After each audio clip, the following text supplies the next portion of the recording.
Depuis quelques semaines, votre entreprise expérimente les IA génératives et vous avez peut-être même réalisé quelques preuves de concept. Vous avez alors décidé d'allouer un budget spécifique pour 2024.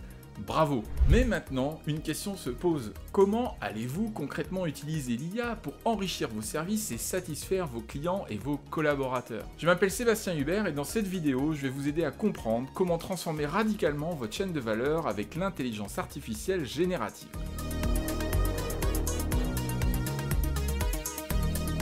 Avant de plonger dans le vif du sujet, un petit mot sur ChatGPT. Alors ChatGPT offre à chaque professionnel un assistant virtuel de très haut niveau disponible H24. Cette application booste indéniablement notre productivité et notre créativité et elle nous permet de faire des choses totalement inédites. Avec ChatGPT, le syndrome de la page blanche n'existe plus. Mais il y a une limite. ChatGPT ne peut pas prendre en charge de flux en automatique. Il a besoin de l'humain dans la boucle et on passe la journée à faire des copier-coller pour l'utiliser. Alors ChatGPT, il est absolument incontournable, mais il n'est pas adapté pour prendre en charge directement des tâches de l'entreprise. Mais derrière cette application se cache une IA particulière, le LLM, un modèle d'IA dédié au langage. Et le LLM de ChatGPT, GPT-4, est disponible dans le cloud. Et il en existe de nombreux concurrents avec leurs propres spécificités, dont certains sont même disponibles en open source. Et c'est cela qui va nous intéresser à l'échelle de l'entreprise. On va pouvoir utiliser ces LLM dans les différentes chaînes de traitement de l'information.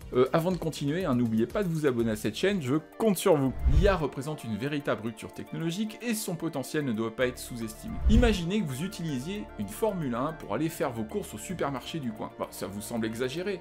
C'est pourtant ainsi que l'on risque d'utiliser l'IA si on se contente de l'appliquer à des tâches déjà gérables par le digital, le numérique traditionnel. Là où l'IA excelle, c'est dans le traitement de situations complexes, imprévues, notamment avec ce que l'on appelle les données non structurées. Un bon exemple de données non structurées, c'est celui des emails. Chaque email est unique. Chaque mail a sa propre forme, son propre fond, ce qui rend impossible leur traitement automatique par des méthodes de programmation classiques. Et c'est là que les LLM, avec leur capacité de traitement du texte proche, voire supérieure à celle de l'humain, entrent en jeu. Avec les services cloud, on peut payer à l'usage ces IA. L'appel unitaire n'est pas très cher, puisqu'un traitement vous sera facturé quelques centimes d'euros. C'est comme louer une voiture de sport à la seconde, on va dire. Mais si vous avez besoin de faire des milliers de traitements par jour, attention à la note. Il est donc essentiel de bien qualifier les cas d'usage. L'objectif n'est pas d'utiliser l'IA juste pour être à la mode, mais de l'appliquer là où elle apporte une réelle innovation, là où les méthodes traditionnelles atteignent leurs limites. Cela demande donc un peu de réflexion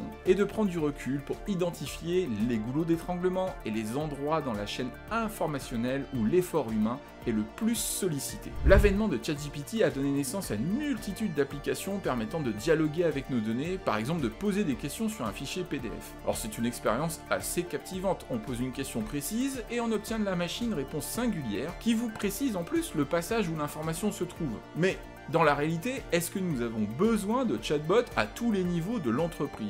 À titre personnel, je ne le pense pas. Notre objectif devrait être de concentrer l'IA sur les points où elle apporte sa pleine puissance, la gestion des complexités des flux d'informations et la réduction de notre fatigue numérique. Alors revenons aux fondamentaux. Que font les LLM, ces modèles de langage à large échelle comme ceux qui alimentent ChatGPT?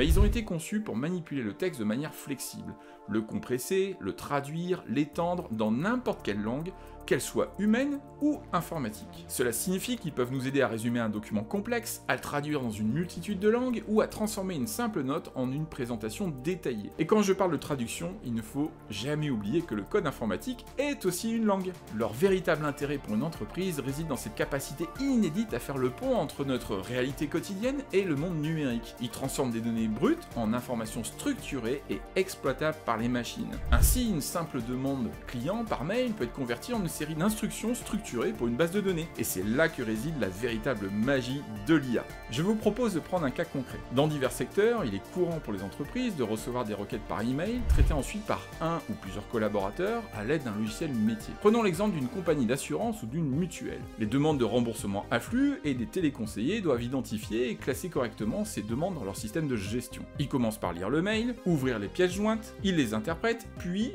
il les classe dans le logiciel métier, en précisant certains paramètres, en cliquant ici ou là. Et bien ce processus peut maintenant être pris en charge par l'IA. L'intelligence artificielle est parfaitement capable de gérer ce type de traitement, traditionnellement réservé aux humains. Il ne s'agit pas juste de classer des demandes et des justificatifs, l'IA peut être utilisée pour détecter les erreurs, les incohérences, voire les fraudes. Elle peut être aussi utilisée pour valider la demande du client, en fonction de son contrat, et à la fin, de lui répondre de manière personnalisée. Donc oui, l'IA peut se substituer aux humains, même sur des tâches à valeur ajoutée. Elle peut analyser des contrats, des CV, générer des rapports de synthèse, des comptes rendus de réunion, etc. Faut-il remplacer totalement l'humain? La décision appartient à l'entreprise, par rapport à sa marque, ses valeurs et ses objectifs. Pour moi, les capacités de l'IA générative, c'est plutôt une avancée positive. En effet, sur le terrain, j'observe souvent que la segmentation excessive des tâches a conduit à une déshumanisation du travail, le rendant presque robotique. Il n'y a rien d'épanouissant à classer des dossiers toute la journée et de répéter les mêmes actions des dizaines de fois par jour. Mon conseil, c'est d'abord de chercher à augmenter les employés. Prenons l'exemple du service client. L'IA peut analyser les demandes des clients en écoutant la conversation téléphonique et afficher les informations utiles et pertinentes directement sur l'écran du conseiller. Pour détecter les cas d'usage, on doit donc prendre un recul stratégique. Il faut réussir à placer l'humain là où sa contribution est unique et inestimable comparativement à ce que l'on peut faire avec une machine.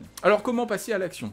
Comment engager cette transformation avec l'IA? La première étape, ça consiste à dialoguer avec les éditeurs des logiciels que vous utilisez. Les éditeurs, ils sont confrontés au même défi que vous. Ils doivent réussir à intégrer l'IA de manière unique dans leurs produits sans tomber dans le gadget de dialoguer avec vos données. Alors si votre éditeur ne parvient pas à répondre à vos besoins spécifiques pour le traitement avancé de vos informations, il peut être judicieux de se tourner vers un développement dit sur mesure. Dans ce cas, une collaboration avec une société d'ingénierie spécialisée s'impose. Pour envisager ce type d'intégration, il est essentiel de disposer d'une infrastructure moderne axée sur le cloud et la data. Alors ceux qui ont déjà pris le virage ont un sérieux avantage. Les modèles de langage avancés tels que GPT-4, Llama ou encore Mistral peuvent être déployés en quelques clics dans le cloud de manière sécurisée. Le problème n'est donc pas technique. Le défi réside dans la définition précise des tâches à confier à l'IA et dans sa capacité à interagir de manière pertinente avec les données de votre entreprise. Et chaque modèle, chaque LLM a ses avantages et ses inconvénients. Cela va bien au-delà de ce qu'on appelle le prompt engineering, c'est-à-dire la façon dont on écrit les instructions à l'IA, et nécessite des compétences spécialisées qui sont apparues que très récemment. C'est aussi une nouvelle frontière pour les ingénieurs et les sociétés de services. Alors attention